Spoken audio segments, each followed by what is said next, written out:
I read a lot about mental health, far too high of a suicide rate Right. for our And still do. veterans, and we got to figure this out. These are our heroes. These are people that are making this life that we live here possible. What were they doing and what are they doing now? I mean, honestly, there was some small conversations, but the truth is we're getting at it. There's work to be done. And I think that there's a number of great not-for-profit organizations that help. I volunteered and was a chapter captain for Team Red, White, and Blue.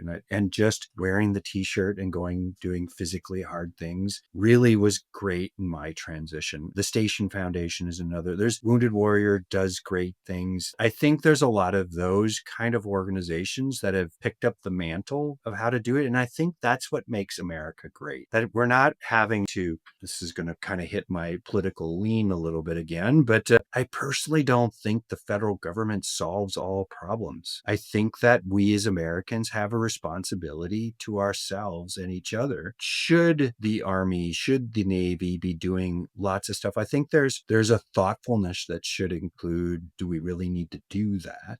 But if we do, then we do, and we need to do it the best we can, and with as much force, which is as much surprise, which is enough mass, which all of those principles of war just drive them home into that moment in order to be successful and bring everybody home. And then on transition, I regularly talk to, let's just say it's five transitioning guys a month. I just was connected by a friend with a foundation that she works as kind of an executive coach to help guys transition, with a guy that's struggling a little bit, that's local-ish. I'll connect with him. I'll probably go on a hike with him or something more. Just hear his story, help him understand that he's not by himself, and help him get to a place where he realizes that, hey, he needs to develop a community around him. Because if you're there by yourself, and you guys know that whether it's the stress from combat or the stress from running a company or the stress from doing anything else well, you need to have some good friends that you can talk to work things out. And what we often find, especially in those stories, especially friends of mine that have committed suicide, they didn't reach out in that last moment. They got themselves in a place where they were so by themselves, they couldn't even pick up a phone and press one button, because it's quite that simple now.